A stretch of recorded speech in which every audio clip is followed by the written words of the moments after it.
3D shape, और 3D shape का भी नाम है वो स्फीयर।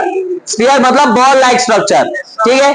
और इसमें भी फिर से दो होंगे, तो पहला रहेगा हमारा हॉलो स्फीयर और दूसरा रहेगा सॉलिड स्फीयर। हॉलो स्फीयर का एग्जांपल है आपका फुटबॉल, बास्केटबॉल। ये एग्जांपल किसके? हॉलो स्फीयर के। मतलब इनके अंदर कुछ सामान भरा हुआ है क्या? हवा, जो चीज भरी है वो हवा है, ठीक है। तो अंदर से सॉलिड वो नहीं है, ठीक है। लेकिन आपका जो स्माइली बॉल होता है स्पंज का, क्या वो अंदर से खाली होता है? नहीं। तो वो कौन से एग्जांपल में आएगा? सॉलिड स्फीयर में आएगा, ठीक है। तो पहले हॉलो के लिए निकालते हैं हम आंसर। तो देखो हॉलो स्फीयर का डायग्राम बना लेते हैं।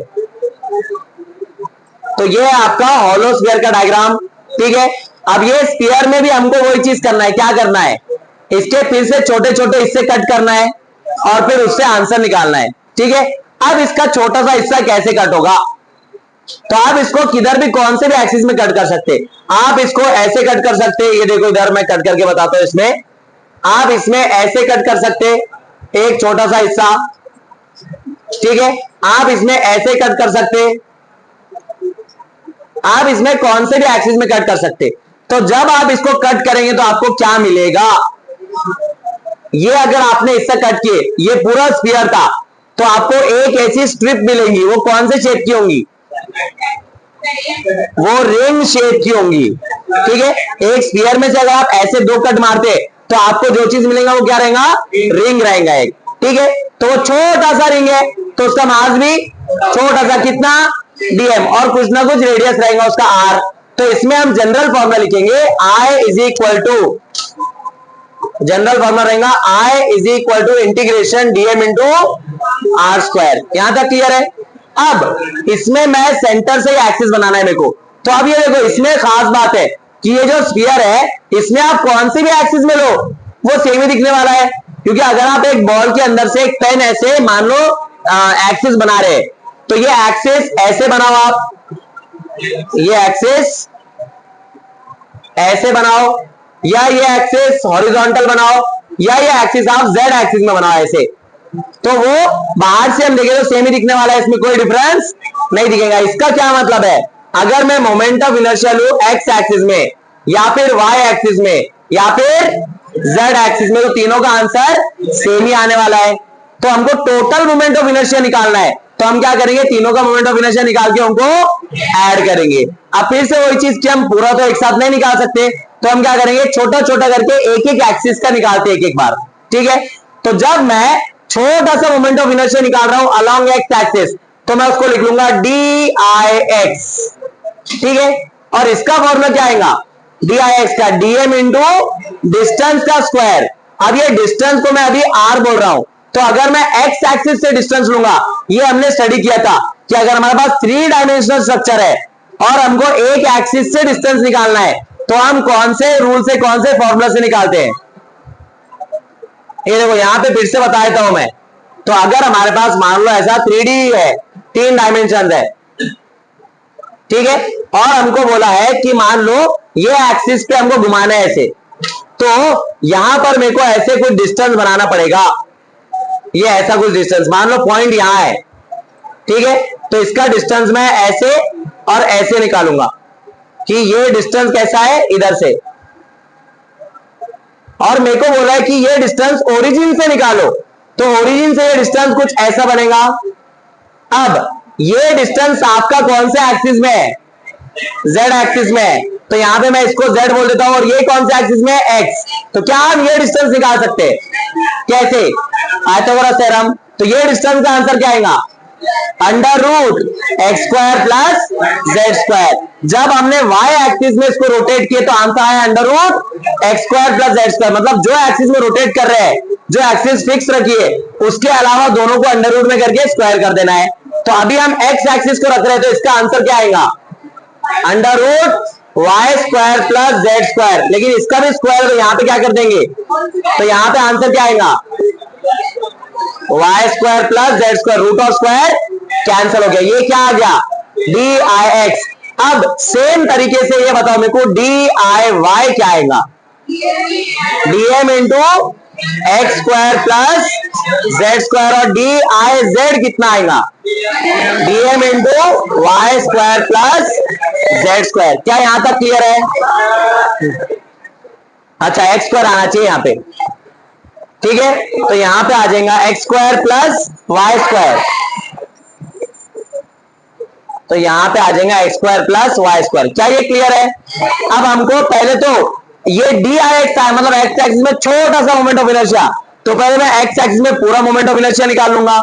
तो इसमें जब मैं एक्स एक्सिस में पूरा मोमेंट ऑफ इनर्शिया निकाल लूंगा, तो दोनों जगह क्या करना पड़ेगा, तो दोनों जगह मेरे को करना पड़ेगा integration, integration D I x, सिर्फ आई एक्स, और यहां पे इंटीग्रेशन करेंगे तो देखो क्या आंसर आता है, देखते हैं। तो यहां पे अब आंसर आएगा कुछ ऐसे, integration D I X is equal to क्या स्टेप था हो, integration DM Y square plus Z square, integration DM Y square plus Z square. यहां तक क्लियर है? इसमें कुछ डाउट है? तो अब देखो मैं इसको आई एक्स बोल देता हूं, चलेगा? Integration DM Y square plus Z square, ऐसे आई वाई क्या आ जाएगा, integration DM X square plus Z square, ऐसे ही आपका आई जेड भी आ जाएगा, integration DM into X square plus Y square. यहां तक क्लियर है? अब ये सबको ऐड करना है ताकि टोटल मोमेंट ऑफ इनर्शिया आए। एक और चीज हमने ये देखी कि तीनों एक्सिस में ये मोमेंट ऑफ इनर्शिया सेम होने वाला है, तो मैं पहले लिख देता हूं कि I X is equal to I Y is equal to I Z, तो इसको मैं कुछ नाम देता हूं आई। तो चलो ये तीनों को ऐड करते हैं, I X plus I Y plus I Z. तो आई एक्स की वैल्यू क्या आई, integration DM Y square plus Z square plus integration DM X square plus Z square plus integration DM X square plus Y square. अब देखो सब में कुछ common दिख रहा है क्या, इंटीग्रेशन डीएम कॉमन है तो निकाल लो कॉमन, तो इंटीग्रेशन डीएम कॉमन है तो अंदर क्या बचा। अब ये देखो यहां पे इंपॉर्टेंट चीज, एक बार वाई स्क्वायर, दो बार वाई स्क्वायर, तो क्या लिखूं मैं आंसर में, 2y स्क्वायर, जेड स्क्वायर भी कितने बार है, तो यहां लिखेंगे 2z स्क्वायर, और एक्स स्क्वायर भी दो बार है तो यहां लिखेंगे 2x स्क्वायर। क्लियर है? अब फिर से 2 भी कॉमन निकल जाएगा तो बचेगा क्या, तो यहां बचेगा इंटीग्रेशन डीएम इंटू 2 भी बाहर निकल गया, क्या बचा, X square plus Y square plus Z square. क्या यहां तक क्लियर है? तो अब देखो यहां पे ये तीनों भी आई है, आई प्लस आई प्लस आई 3i, क्योंकि तीनों भी इक्वल है, ठीक है। अब इसके आगे यहां पे सॉल्व करते हैं इसको, तो क्या बचा, 3i is equal to integration DM into और 2 टाइम्स है यहां पर X square plus Y square plus, अब ये क्या चीज है, X square plus Y square plus Z square. अब ये देखो ये जो 3 डायमेंशनल स्ट्रक्चर था हमारा पीछे, अगर इसमें यहां कहीं मैंने एक पॉइंट ले लिया जिसके कोऑर्डिनेट्स है एक्स वाई जेड, और मेरे को ये डिस्टेंस निकालना है ओरिजिन से यहां तक, तो ये ओरिजिन से यहां तक डिस्टेंस कैसे निकालते हैं, तो इसका जैसे एक्स और जेड में आपने निकाले थे under root X square plus Z square, तो ये 3 डायमेंशन में है, तो 3 डायमेंशन में आपका डिस्टेंस आता है under root X square plus Y square plus, ये हमने वेक्टर्स में सीखा था, ठीक है। अब ये डिस्टेंस है तो यहां पर हमारे पास, अब इसको अगर मैं स्क्वायर कर दूं, इसको मैं मान लू ये आर है, तो आर का स्क्वायर क्या आएगा, ये रूट ऑफ स्क्वायर कैंसिल हो जाएगा। यही चीज मैं यहां करने वाला हूं कि यहां पे ये चीज क्या आर स्क्वायर ही रहेगा फिर, तो इसका आंसर आ जाएगा 2 integration DM into R square, ठीक है। अब ये आर मैं ले रहा हूं स्फीयर के लिए, तो स्फीयर का रेडियस कांस्टेंट है, रेडियस चेंज होने वाला है स्फीयर का, तो इंटीग्रेशन से, तो इसका आंसर आएगा 2r square integration DM, integration DM total mass m, तो यहां पे आ गया 3i, तो मैं अब लिखूंगा direct answer i is equal to 2/3 mr square. तो ये आंसर आपका किसके लिए आ गया, तो ये आंसर आ गया हॉलो स्फीयर के लिए, लिख लेंगे HS हॉलो स्फीयर। तो चलो बढ़ते हैं आगे, तो अब हम देखने वाले हैं कौन सा स्फीयर, अब हम देखने वाले हैं सॉलिड स्फीयर। तो ये देखो सॉलिड स्फीयर देख लेते हैं, ठीक है, ये आपका हो गया सॉलिड स्फीयर। अब ये सॉलिड स्फीयर को फिर से छोटे छोटे हिस्सों में कट करना है। तो इसको जो हम छोटे हिस्से में कट करेंगे तो वो हिस्सा कुछ ऐसा होगा। तो ये जो हिस्से में मैं इसको कट कर रहा हूं, तो ये देखो ये हिस्सा कैसा है, ये ऐसा हिस्सा है कुछ इसका, ठीक है। अंदर नहीं चाहिए, लेकिन इतना ही चाहिए हमको। हाँ 1 मिनट, अब दिख रहा है। चलो, तो यहाँ पे हमने क्या किया, अब इसका एक हिस्सा कट किए स्फीयर के अंदर का। अब मेरे को बोलो ये हिस्सा क्या चीज है, क्या ये रिंग है, क्या ये डिस्क है, या फिर क्या चीज है ये? तो ये हॉलो स्फीयर है। जैसा हमने पूरा डिस्क कैसे बनाए थे छोटे छोटे रिंग से, वैसे ये पूरा स्फीयर कैसे बनेगा, छोटे से बड़े हॉलो स्फीयर एक के बाद एक रखते जाएंगे, तो वो क्या बन जाएगा, सॉलिड स्फीयर। तो ये वाला एग्जांपल है आपका किसका, ये एग्जांपल है हॉलो स्फीयर का। इसका मतलब हम सॉलिड स्फीयर किससे बनाने वाले हैं, हॉलो स्फीयर। और कैसे, पहले बहुत छोटा हॉलो स्फीयर रखेंगे, फिर उसका साइज बढ़ाते बढ़ाते बढ़ाते बढ़ाते जाएंगे, तो पूरा जो स्ट्रक्चर बनेगा वो क्या रहेगा, सॉलिड स्फीयर। ठीक है, क्लियर है यहां तक। तो चलो बढ़ते आगे। अब ये हॉलो स्फीयर है, तो मैं बोल रहा हूं ये छोटा सा हॉलो स्फीयर है, तो इसका मास भी छोटा सा, कितना, dm, ठीक है। और इसका कुछ तो रेडियस रहेगा, उसको क्या बोल देंगे, इसका रेडियस है r और इसका थिकनेस है dr और इसका मास है छोटा सा dm। और ये क्या है, स्फीयर है, हॉलो स्फीयर।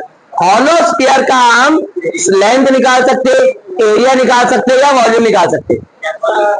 हॉलो स्फीयर में मास सिर्फ सरफेस पे है, तो इसका हम एरिया निकालेंगे, ठीक है। और एरिया ऑफ स्फीयर कितना होता है, 4 पाई आर स्क्वायर, ठीक है। लेकिन जब हम पूरे स्फीयर की बात करेंगे सॉलिड स्फीयर का, तो उसका क्या निकाल सकते हैं हम, उसकी तो हम डेंसिटी निकालेंगे, उसका वॉल्यूम निकालेंगे। तो डेंसिटी कौन सी आएंगी, वॉल्यूम डेंसिटी। अब एरियल डेंसिटी नहीं आएगा। तो देखो इसमें डेंसिटी आएंगी रो, तो रो का फॉर्मूला क्या होता है, मास अपॉन वॉल्यूम। अब वॉल्यूम ऑफ स्फीयर, तो इसका फॉर्मूला आता है 4/3 पाई आर क्यूब। अब ये 3 ऊपर चले जाएगा, तो ये क्या हो जाएगा, 3m/4 पाई आर क्यूब। यहां तक क्लियर है। अब हम डेंसिटी लिखेंगे, लेकिन कौन से फॉर्म में, dm/dv। अब dv मतलब इसका वॉल्यूम जो हॉलो स्फीयर था। अब इसका वॉल्यूम कैसे निकलेगा, तो इसका वॉल्यूम निकलेगा इसका सरफेस इनटू इसका थिकनेस। तो ऐसे इसका वॉल्यूम निकलने वाला है। जैसे एक सिंपल फॉर्मूला बताता हूं मैं, वॉल्यूम, क्यूब का वॉल्यूम कैसे आता है, length into breadth into height. तो क्यूब में तो तीनों सेम ही रहेंगे, ठीक है। ये मान लो मैंने ऐसे लिख दिया, लेंथ इंटू ब्रेड्थ क्या होता है, एरिया, तो मैं इसको एरिया इंटू हाइट लिख सकता हूं। तो यहां पे वही फॉर्मूला यूज कर रहे हैं, बस एरिया इंटू थिकनेस लिख रहे हैं हम। तो इसका एरिया कितना, तो surface area of a sphere होता है 4 पाई आर स्क्वायर, और इसका थिकनेस कितना है, dr। तो ये और एक फॉर्मूला आ गया रो का। ये हमने क्यों निकाले, dm निकालने के लिए। और dm क्यों निकालना है, चलो पहले निकाल लेते हैं फिर बताता हूं मैं।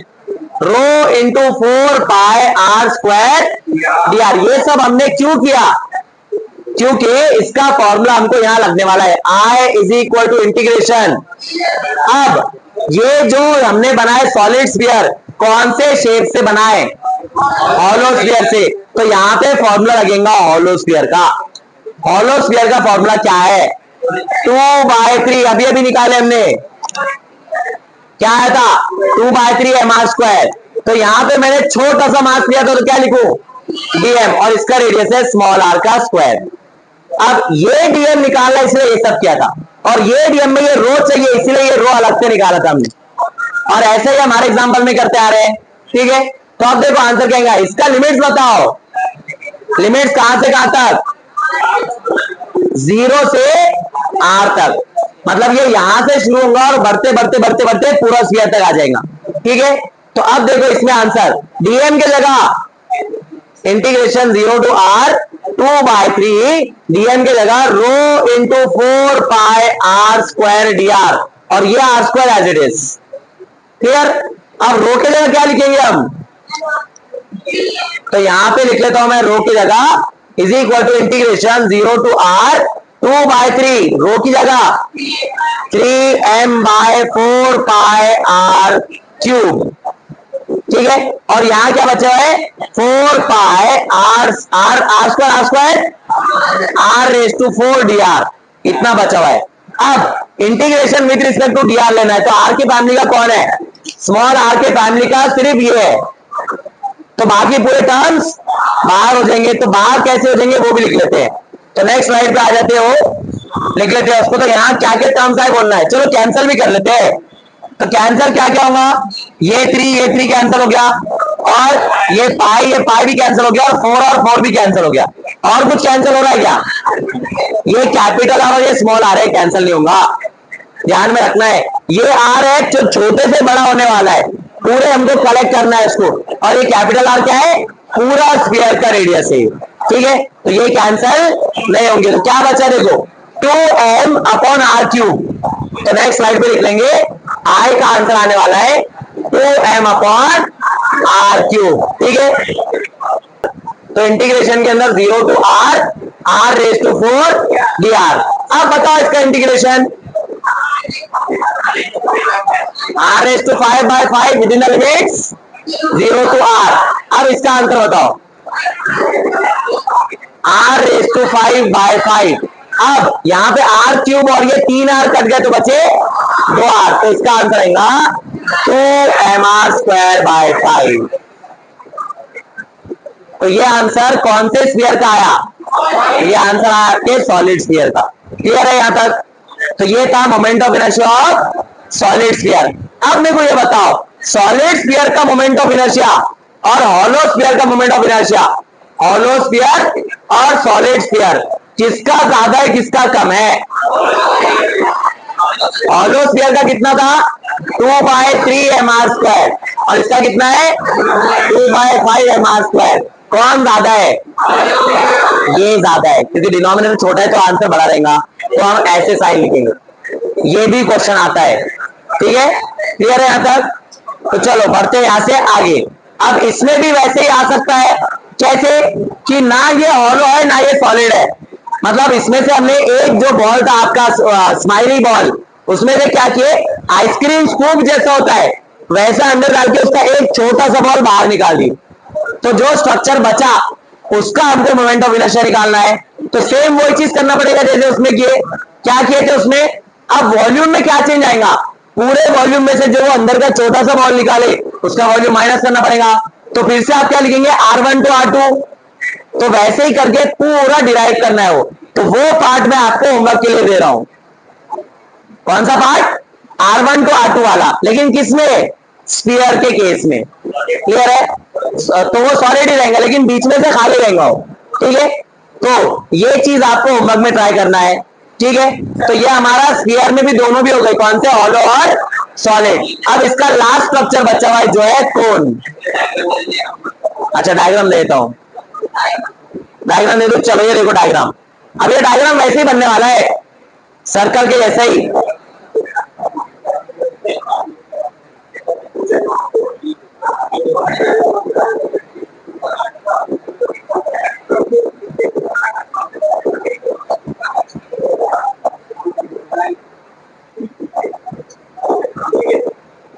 ये ऐसे डायग्राम रहेगा इसका, लेकिन अब ये 2D स्ट्रक्चर नहीं है, कैसा स्ट्रक्चर है, 3D स्ट्रक्चर है। इसमें फिर से वही चीज कि आपका जो रेडियस है यहां से आता है वो r1 है और यहां से आता है r2 है। तो सिर्फ इसमें चेंज क्या रहेगा डेंसिटी में, तो डेंसिटी में क्या आएगा आंसर, यहां पे चेंज आने वाला है आपका, यहां पे। तो ये रहेगा 4/3 r2² माइनस 4/3 r1², और पाई भी रहने वाला है साथ में। फिर इसमें यहाँ पे लिमिट चेंज हो जाएंगे, कहां से कहां तक, r1 टू r2, बस इतना ही चेंज आने वाला है। फिर उसके बाद का आपको थोड़ा सा सॉल्व करना है तो आपका आंसर आ जाएगा, ठीक है। तो नेक्स्ट शेप पे आते हैं, अभी लास्ट शेप बचा हुआ है जिसका नाम है कोन, ठीक है। और कोन में भी दो आने वाले हैं, हॉलो और सॉलिड। अब ध्यान से देखो ये कोन का कैसे रहेगा, ये आपका बन गया कोन, और कौन सा कोन है ये, हॉलो है कि सॉलिड है, अभी तो अभी के लिए तो हॉलो है। दोनों भी बोल सकते हैं, आइसक्रीम कोन भी बोल सकते हैं इसको, कैप वाला भी है, ठीक है। तो ये कोन है, हॉलो है, अंदर से खाली है, बस हमको इतना मालूम है, ठीक है। अब देखो यहाँ पर क्या करने वाले हम, अब फिर से इसका छोटा सा हिस्सा लेना है, तो इसका छोटा सा हिस्सा कुछ ऐसे कट करने वाले हम, ठीक है। तो इसका ऐसा छोटा सा हिस्सा कट किए। अब ये देखो इसमें जो देखना लाइन ही दिखना है, इसमें जो छोटा सा हिस्सा कट किए, ये आपको क्या दिखने वाला है। अगर आपने कोन को ऐसा कट कर दिए तो जो स्ट्रक्चर दिखा वो क्या दिखेगा, रिंग ही दिखने वाला है, ठीक है। और ये रिंग का कुछ रेडियस रहेगा, कुछ थिकनेस भी रहेगा। तो अब देखो मैं यहाँ पे कुछ डिस्टेंस के नाम दे रहा हूं, तो यहाँ पे यहां से यहां तक जो डिस्टेंस है इसका नाम मैं बोल रहा हूं है कुछ तो x, या फिर ये डिस्टेंस लेते हैं, चलो हाँ ये डिस्टेंस ले लेते हैं यहां से यहां तक वाला। तो ये डिस्टेंस है आपका y, टोटल डिस्टेंस है आपका h, ठीक है। और यहां पर ये जो छोटा सा थिकनेस है वो है dy, ठीक है। तो और यहां पे आपको ये डिस्टेंस मैं बोल रहा हूं, ये डिस्टेंस ले लो x, और ये टोटल डिस्टेंस है आपका l, और ये छोटा सा रेडियस है स्मॉल r, और ये रेडियस है कैपिटल R। यहां तक क्लियर है। अब इसमें से हमको चूज कौन सा करना है, कौन से वेरिएबल सेलेक्ट करना है, ये ध्यान से देखो। ये जो हमारा कोन है हॉलो कोन, इसमें मास कहां पे है, इसमें मास यहाँ पे अंदर है क्या, ना, इसमें मास सिर्फ सरफेस पे है। तो हम इसके वेरिएबल्स लेंगे सरफेस के, तो इसमें ये हाइट हम लेंगे नहीं, इसमें ये x और l लेंगे और रेडियस लेंगे, रेडियस काम का है, ठीक है। तो अब देखो अगर ये x है तो इसका भी कुछ थिकनेस रहेगा, इसको मैं बोल दूंगा dx, ठीक है। तो अब फिर से वैसे ही फॉर्मूला निकालना है, तो I is equal to integration dm। अब लिमिट्स कहां से कहां लगेंगे, पहले मास किधर है, इधर छोटा सा मास है, फिर ये कहां से कहां तक बढ़ रहा है, 0 टू l बढ़ रहा है ये मास, तो हम यहाँ पे लिखेंगे 0 टू l, और यहां पे अब ये x बढ़ता जा रहा है तो मैं लिखूंगा x स्क्वायर। तो अब देखो ध्यान से dm की जगह क्या आएगा, तो अब मैं कोन का इसमें हॉलो कोन का क्या निकाल सकते हैं हम, लाइन का मतलब लेंथ, एरिया या वॉल्यूम।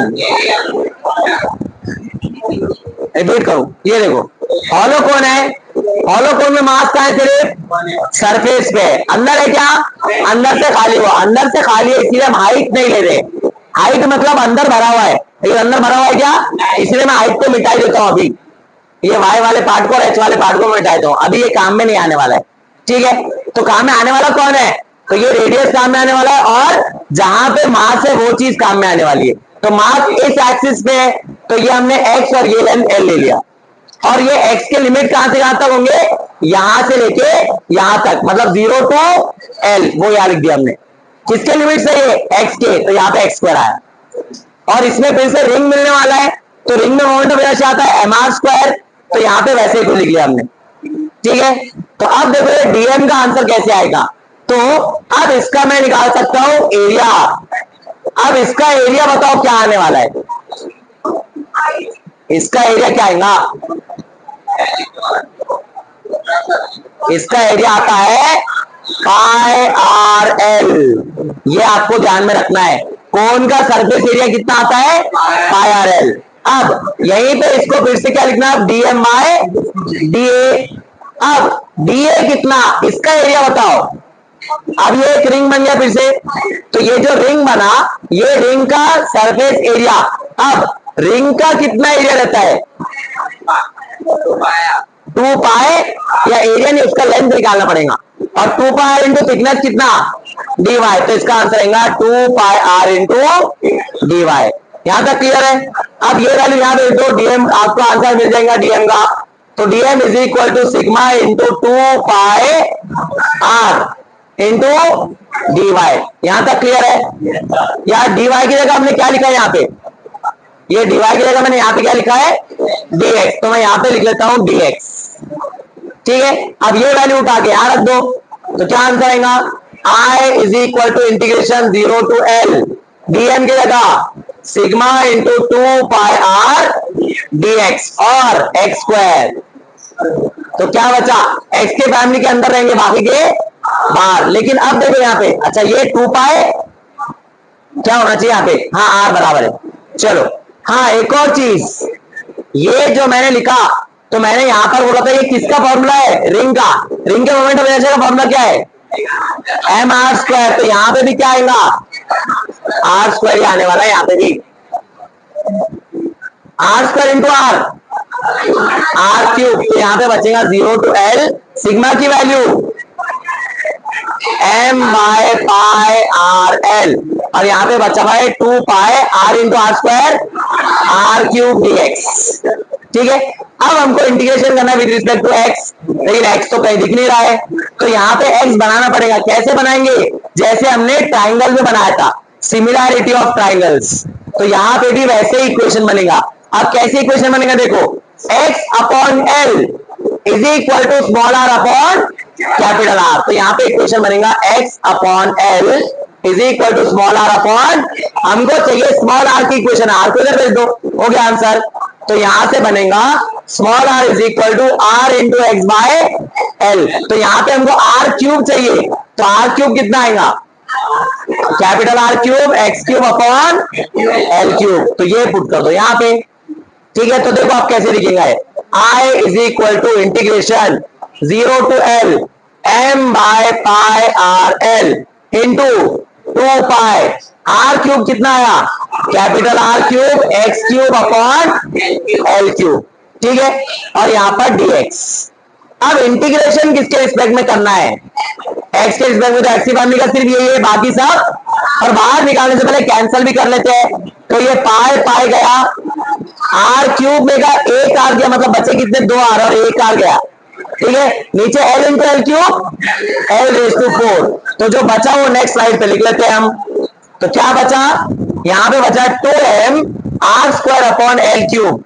तो यहां पे बचा हुआ है 2m R square upon L cube, और क्या है, integration X cube DX from 0 to L, integration 0 to L X cube DX. तो क्या आंसर आएगा इसका बताओ, 2m R square upon L cube, X cube का इंटीग्रेशन, अच्छा ये नीचे एल रेस टू 4 था क्या, एल क्यूब इंटू एल, तो यहां पे आने वाला है L raise to 4,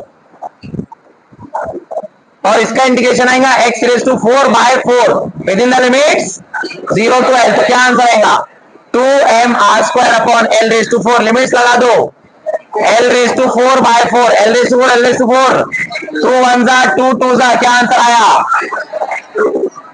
m are square by 2। ये किसके जैसा आंसर आया, डिस्क जैसा आंसर आया। भले इसमें कहीं डिस्क शेप नहीं है, लेकिन डिस्क शेप जैसा इसका आंसर आया। कौन से शेप का, हॉलोकोन का। सबसे पहले हमने देखा रॉड, रॉड में अगर एक्सिस सेंटर से एक एंड से जा रही है तो आंसर क्या था, अगर हमारी रॉड का एक्सिस एक साइड में एक एंड पे, तो इसका आंसर था 1 and M L square by 3, एक एंड से थीटा। और अगर सेंटर ऑफ मास से जा रहा है तो एम एल स्क्वायर बाय 12 का। फिर इसके बाद हमने देखा रिंग के लिए, रिंग के लिए क्या था, एम आर स्क्वायर। डिस्क के लिए I is equal to M R square by 2। इसके बाद कौन सा शेप आया था, इसके बाद वो एक बीच का शेप था जो ना रिंग था पूरा ना डिस्क था, तो उसको थिक रिंग बोला था हमने। उसके लिए क्या आया था, थिक रिंग। तो यहां आया था M by 2 R1 square plus R2 square. फिर इसके बाद हमने वो एक ये देखा था स्क्वायर लैमिना या रेक्टेंगुलर लैमिना भी बोल सकते हैं। इसका क्या आया था आंसर, एम एल स्क्वायर बाय 12, और इसकी लेंथ के अलॉन्ग था, ब्रेड के अलॉन्ग क्या आएगा, एम बी स्क्वायर बाय 12। ठीक है, हाँ ये पूरे हमने डिराइव किए फॉर्मूले। इसके बाद हम आए थे सिलेंडर पे, और सिलेंडर में दो थे, कौन से, हॉलो और सॉलिड। तो हॉलो के लिए क्या आया था, हॉलो के लिए रिंग की तरह आया था, तो यहाँ पे आया था आपका एम आर स्क्वायर। और सॉलिड के लिए किसके जैसा आया था, जिसके जैसा एम आर स्क्वायर बाय 2। और इसमें भी ऐसी एक केस था, चेक सिलेंडर, तो इसका किसके जैसे आया था, इसके जैसे। I is equal to m/2 r1 square plus, इसके बाद हमने स्फीयर देखा, स्फीयर में भी दो थे, हॉलो और सॉलिड। स्फीयर में हॉलो के लिए कितना आया था, I is equal to 2/3 mr square, और सॉलिड के लिए कितना आया, 2/5 mr स्क्वायर। ठीक है, और लास्ट शेप हमारा था कोन, तो यहां पे मैं लिख लूंगा कोन। कोन में भी दो थे फिर से, हॉलो और सॉलिड। तो हॉलो कोन का कितना आया था, हॉलो कोन का आया था आपका mr²/2, और सॉलिड कोन का कितना आया, 3mr²/10। तो इतने सब फॉर्मूले हमने डिराइव किए। अब ये सब फॉर्मूले आपको याद रखना है, ठीक है। तो ये लगभग सेम ही है, जैसा रिंग का है वैसा हॉलो सिलेंडर का है, जैसा डिस्क का है वैसा सॉलिड सिलेंडर का है, और जैसा डिस्क का है वैसा ही किसका है, हॉलो कोन का है, mr²/2। तो आज के यहाँ रुकते हैं और मिलते हैं ब्रेक के बाद।